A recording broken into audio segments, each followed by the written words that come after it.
నువ్వుల పొడి వేసి వేయించిన పచ్చిమిర్చి, పచ్చడి, ముద్దపప్పు, వేయించిన ఎల్లిపాయలు చాలా టేస్టీగా ఉంటుంది.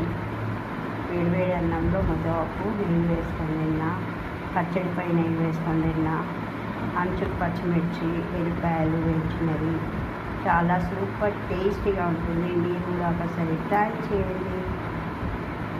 మా ఛానల్ని సబ్స్క్రైబ్ చేయండి, షేర్ చేయండి, మంచి కామెంట్స్ పెట్టండి. Thanks for watching.